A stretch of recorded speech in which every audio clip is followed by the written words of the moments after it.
So my name is Zach Quinones. I am a screenwriter in Los Angeles, and I have the writing studio called Lowriders. And today, what we're going to talk about is I have my notes. This is my first video, so just bear with me. So this video is going to be about the basics of screenwriting. So I took some time to really think about this because there are a lot of videos out that give you what I call Googleable stuff about screenwriting. I'm going to try to avoid that because I don't think it's as helpful. It's going to be as helpful to you.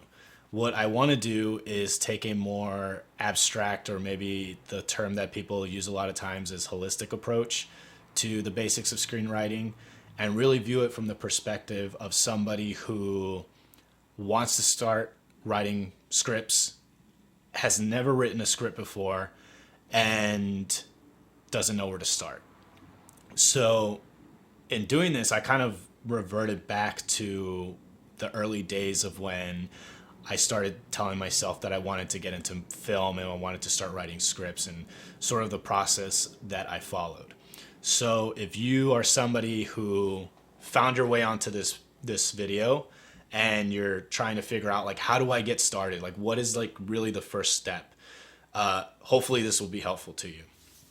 So I would say the first thing before we start, actually, the stuff that you can Google is like screenwriting books, formatting, and the sort of technical aspects within the formatting of writing a screenplay, as well as screenwriting software.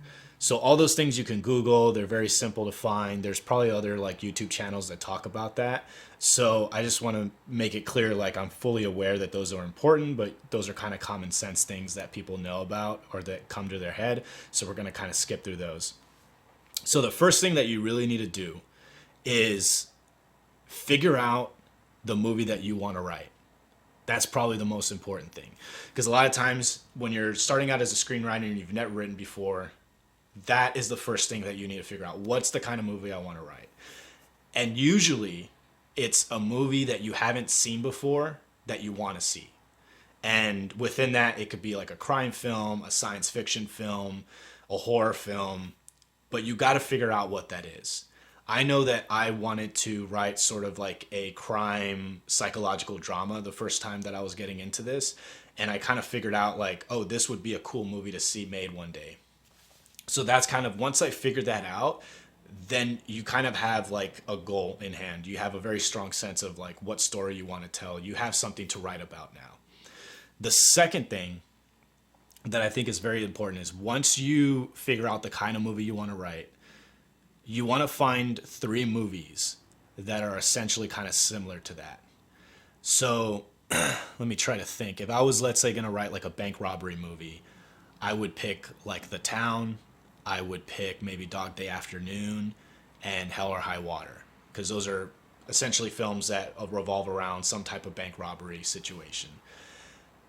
You want to pick those 3 movies because you want to get an idea of sort of the elements involved in making those movies work. And when you figure out what those 3 movies are, the next thing that you want to do is download their scripts. And the very easy way to do that is to go to Google, type in the name of the movie, script PDF. So it would be something like Dog Day Afternoon script PDF. 99% of the time you can find that script. If you can't, find another movie that has a script attached to it that you can find. Now, you figured out which movie you want to do. You have 3 movies that you can kind of use as a reference point. You have those scripts downloaded. I would prefer if you could print them out, but that could be costly. What do you do next? Well, the obvious thing is you want to read those scripts individually. You want to watch those films after you read them. And then you want to watch those films again and actually study those scripts as you watch the movie. So I'm going to kind of repeat that again so there's no like confusion. Read the scripts by themselves. Don't watch the movie or anything. Just read them. Get an understanding of how those scripts flow.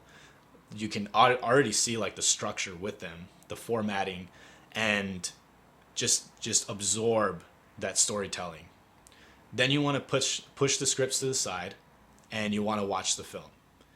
And as you watch the film, you're going to pick up things that you read from the script, and you're going to see those kind of things connect.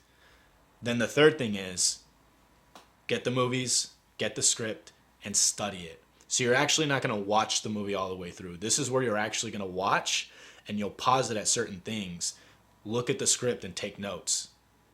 And as you take those notes, you'll even notice things that are different on the script than there is on the screen, and you can start connecting how and why those things changed. And there's other aspects that contribute to that, but this is really just mainly from the writer's perspective.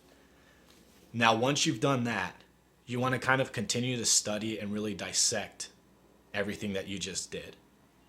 And then at that point, once you've chosen like the writing software you want, whether it's Writer Duet, Final Draft, Celtics, I think there's other programs, but those are kind of like the big three.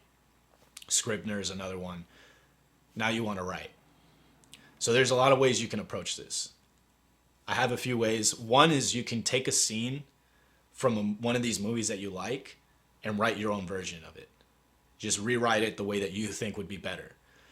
A lot of times you watch a movie and you subconsciously think, even people who have no intention of being filmmakers think like, oh, I could write a better movie than that.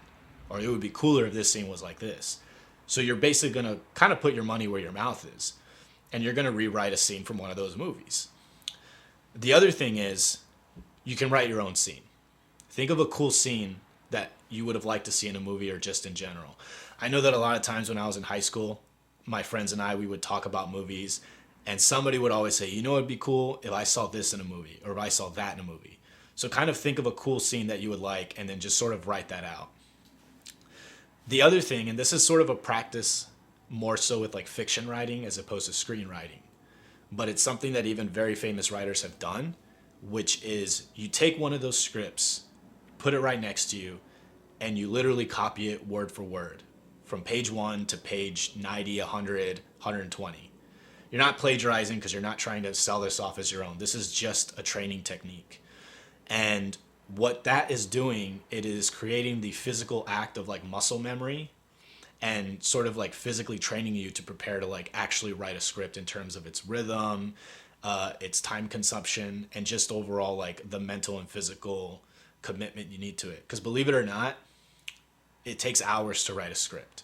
On average, for me, it takes anywhere from 20 to 30 hours to do a full first draft. That's a lot of sitting down. That does take a toll on your body. It also takes a toll on your mind, especially if you're having to creatively think of a lot of things. So this is a good soft way to kind of get a feel of what that's going to be like, because you're not having to think because you're just copying, and you can breeze through it in a couple hours or so. So it just kind of prepares you for that. Now, one of the other things you can do, and this is sort of the last thing, is you just wing it. Just wing it. Just sit down and start writing. Screw up, mess up, write terrible. But the most important thing out of all these things is to finish something. You have to finish writing a scene. You have to finish writing a script, whether it's a short film or feature film. You have to, at the end of the day, finish something. Once you finish something, you've gotten over the hardest part of screenwriting, which is getting started and finishing something. And at that point, really, like, there's a whole other area to start exploring, but you've made it to the point that's most important. Essentially, to me, those are the basics of screenwriting that every writer should understand and know when you're getting into this craft. And in my opinion, it's probably the best way to start, because it also makes you realize whether or not you want to do this. A lot of people, the idea of screenwriting is very fun, but once you actually go through all these things, you can actually ask yourself, is this something that I really enjoy doing and I really want to continue doing? Or, maybe I'm not a screenwriter. And that's a really important question to ask, because this is, to me, sort of like a lifelong commitment. I write every day, not every day, but I write as often as I can. And I write a lot of scripts that will never see the light of day, because it is something that I enjoy and it is something that I have a passion for. And I feel like ultimately, if you want to start screenwriting, this is the best way to really see if it's something that you really want to pursue. So that's pretty much it. What is it? Like, subscribe, comment. This is all for free anyways. So it would be cool if you guys did that. Yeah, more videos to come. See you next week.